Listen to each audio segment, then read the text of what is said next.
ሰላም ቅዱሳን፣ ዛሬ የአንድ ሰው ምስክርነት እንሰማለን። ይሄ ሰው ወደ ሲኦል ተወስዶ ያየውን ይናገራል። ምስክርነቱ እንዲህ ይላል።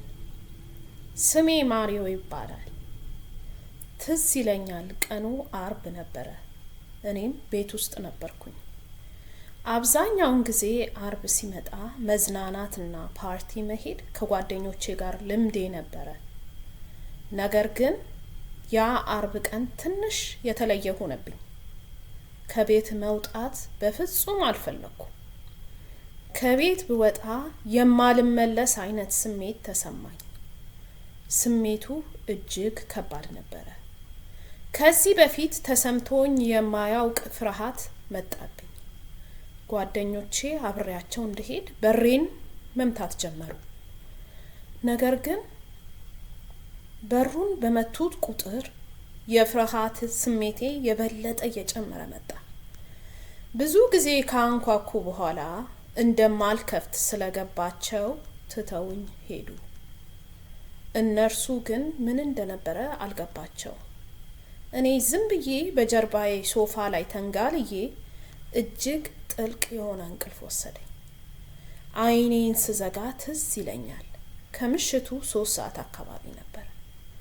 ከእንቅልፌ አይኔን ስከፍት ራሴን ወደ ኮርኒስ አካባቢ ሆኜ አካላዊ ሰውነቴ ደግሞ ሶፋው ላይ እንዳለ አየሁኝ። በዚህ ጊዜ እንዴት እንዲህ አይነት ነገር ሊከሰት ይችላል? ሰውነቴ እንዴት ሶፋው ላይ ሊሆን ይችላል? በጣም ግራ ተጋብቼ ምን እንደሆነ እያለ አልገባኝም ነበረ። በድንገት ግን ኮርኒሱ ላይ በፍጥነት መሽከርከር ጀመርኩኝ። የሆነ ነገር ለመያዝ ሙከራ ባደርግም ግን መሽከርከሬ ፈጣን ስለነበረ ምንም ማድረግ አልቻልኩም። ከዚያ በድንገት የአጋንንት ማሽካካትና ሳቅ የሚመስል ነገር ይሰማኝ ነበረ። ራሴን እጅግ ጨለማ ጥቁር ቦታ ውስጥ አገኘሁት። ይህ ቦታ ጨለማ ከመሆኑ በተጨማሪ ሞት የሚል ስሜት ያለው ነው። በሞቱና በበሰበሱ ዛፎችም የተሞላ ነው። በጣም ከባድ የሆነ ጥላቻ የሞላበትና ሞት የሚል ቦታ ነው። አጋንንት በዙሪያዬ ነበሩ። ጥቁር ልብስም የለበሱ ነበሩ። አንዳንዶቹ የአይጥ ፊት፣ ሌሎቹ ደግሞ የሌሊት ወፍ ፊት አላቸው። በጣም ጠንካሮች ናቸው። አይናቸው አንዳንዶቹ ቢጫ፣ አረንጓዴ፣ ቀይ ይመስላሉ እና ክፋታቸውን እና ጥላቻቸውን የሰው ልጅ መሸከም ከሚችለው በላይ በመሆኑ ምድር ላይ ማንም ሰው እንደዚህ ሊጠላል አይችልም። ጥላቻቸው ከባድ ስለሆነ ልቤ ከመጠን በላይ ተሰበረ። ወደፊት እየሄድኩ ያስተዋልኩት ነገር እጆቼ ተዘርግተው እንደነበርና እየተንሸራተትኩ እንጂ እየተራመድኩ እንዳልነበረ ነው። እጄ ላይ ከባድ ካቴና ስለነበረ እጄ ዝሎ ነበረ። እነዚህ አጋንንት ዙሪያዬ ስለነበሩ እባካችሁ ደክሞኛል ልመለስ ብልም ምንም አልመለሱልኝም። ይልቁንም እያዩኝ መሽካካትና መሳሳቃቸውን ቀጠሉበት። በጣም ረጅም ጥፍር ነበራቸው፣ እንደ ምላጭም የሾለ ነበረ። መንሸራተቴን ቀጥዬ ትልቅ ጥቁር ቱቦ ውስጥ ማለፍ ጀመርኩኝ። የእጄ ድካም በጣም በርትቶብኝ ነበረ። በዚህ ቱቦ ውስጥ እየተጓዝኩ ያለው ከባድ የሆነ መጥፎ ሽታ ወደ አፍንጫዬ ይገባ ነበረ። ከዚህ ሽታ የተነሳ ሞትን ተመኝቼ ነበረ። እዚህ ምድር ላይ ይሄ ሽታ ቢመጣ ማንም በህይወት ይኖራል ብዬ አላስብም። አየር የለም። ይሄ ሽታ ከአቅሜ በላይ ሆነብኝ። በዚህ ቱቦ ውስጥ በዚህ ሽታ እየተሰቃየው ስንሸራተት የቱቦ ጫፍ አካባቢ ትንሽ ብርሃን ይታየኝ ጀመር። ከዛ በውስጤ እዛ ትንሽዬ ብርሃን ጋር ስደርስ ሰላም ይሆናል ብዬ ማሰብ ጀመርኩ። ትንሽ ከሄድኩ በኋላ ግን ያቺ ብርሃን ጠፋች። ልክ የሆነ ቦታ ቆሜ እነዛን አጋንንት አላይም ነበር። ነገር ግን ከቆምኩበት ቦታ እሳት ፈልቆ ወረረው። እሳቱ ልክ እንደ መጋረጃ ሆነ። ከዛ የሆነ ድምጽ ተራመድ አለኝ። እኔም በእሳቱ መጋረጃ መራመድ ስጀምር በጣም ብዙ ጩኸት ይሰማኝ ነበር። ብዙ እሳት ነበረ። ብዙ ሰዎች እየጮሁ ሲቃጠሉ አየሁ። እኔም ይሄንን የምነግራችሁ እናንተን ለማስፈራራት ሳይሆን እውነቴን ነው። የእሳት ባህሮችን አየሁ። እዛ ውስጥ ሰዎች እየተቃጠሉ አየሁ። ይቃጠላሉ። ስጋቸው ከላያቸው ላይ ይቃጠላል። አጥንታቸው ይቃጠላል። ከዛ ተመልሶ ያ ስጋቸው እንደ አዲስ ይበቅላል። ከዛ ያ እሳት እንደገና ሰውነታቸውን ማቃጠሉንና አጥንታቸውን ማቃጠሉን ይቀጥላል።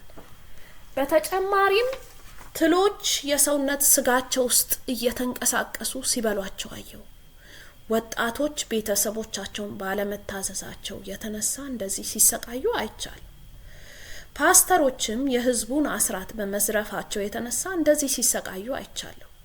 ክርስቲያኖችም ቤታቸው ውስጥ ኃጢአትን ሲሰሩ ማንም ሰው የማያቸው ስለሚመስላቸው እነዚህ ክርስቲያኖች መጽሐፍ ቅዱስ ላይ ለብ ያሉ ተብለው የተጻፉት ናቸው። አጋንንቶቹ እነዚህ ሰዎችም በጣም ሲያሰቃዩቸው አየሁ። ጭንቅላታቸውን እየሰነጠቁ ያሰቃዩቸው ነበር።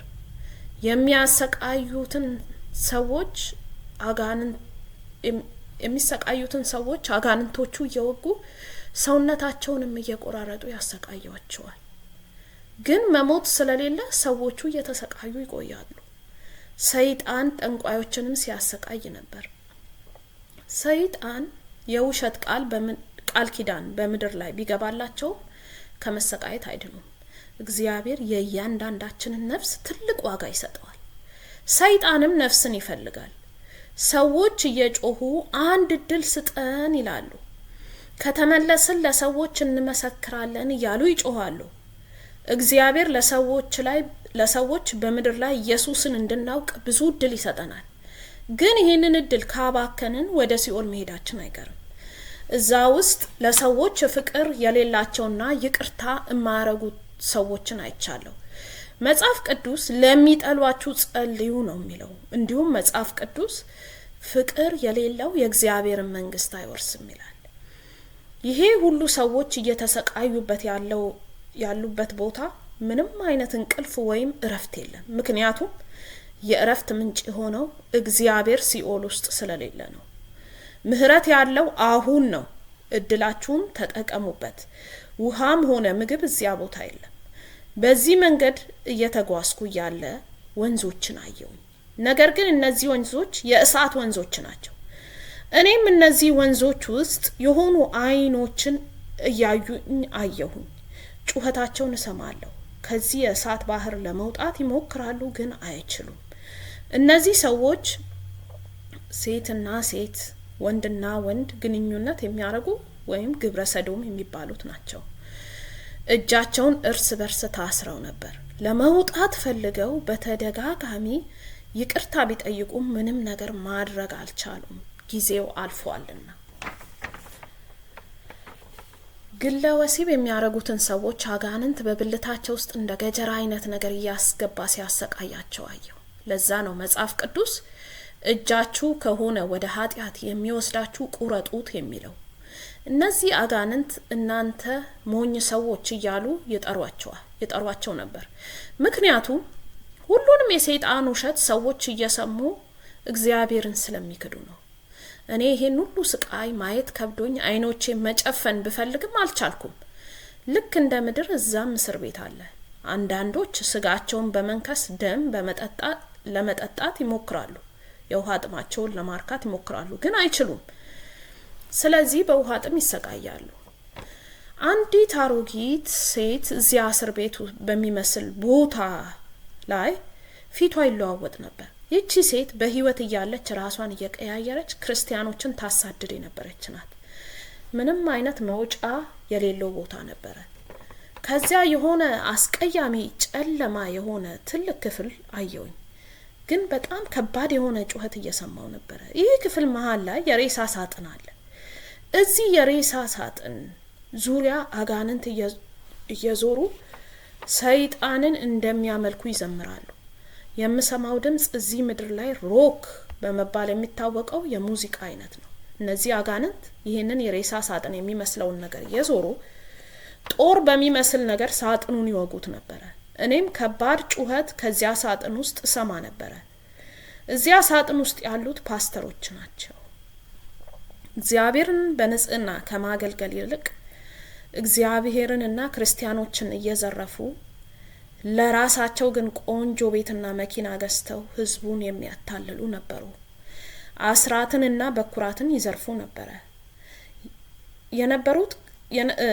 አስራትንና በኩራት ይዘርፉ የነበሩ ክርስቲያኖችም አሉበት። ጌታ እግዚአብሔር ለማኝ አይደለም፣ እሱ ንጉስ ነው። የማንንም እርዳታ አይፈልግም። እግዚአብሔርን የምንወድ ከሆነ ለእግዚአብሔር የሚገባውን አስራትና በኩራት እንሰጣለን። ግብዞችና አስመሳይ የነበሩ ክርስቲያኖችንም አየሁ።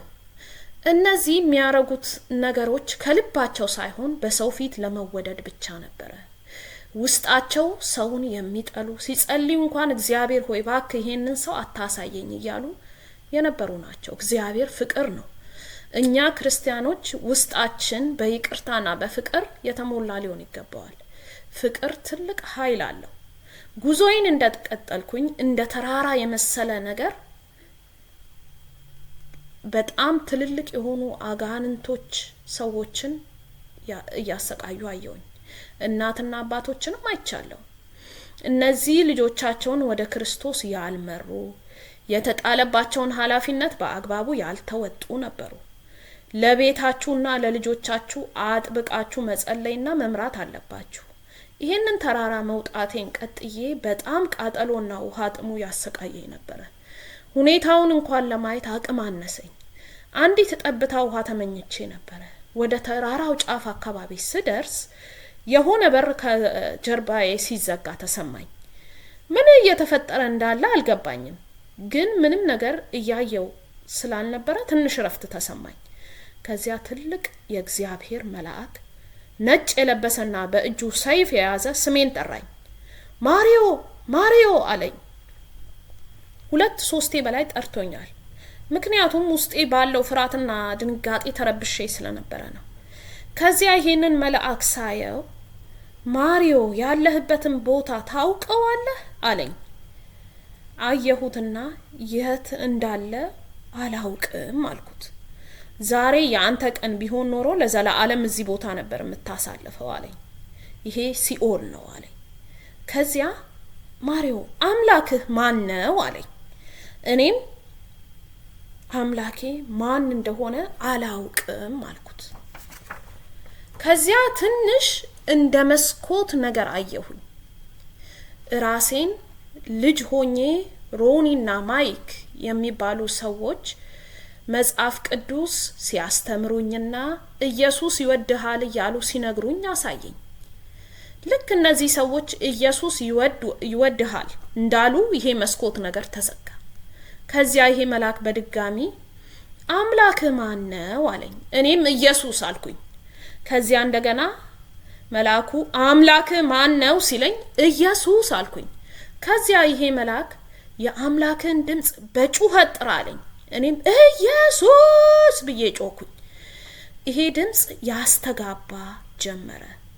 ከዚያ የሚዘጋ በር ድምጽ ተሰማኝ። ያኔ ነው ወደ ራሴ ሰውነት የተመለስኩት።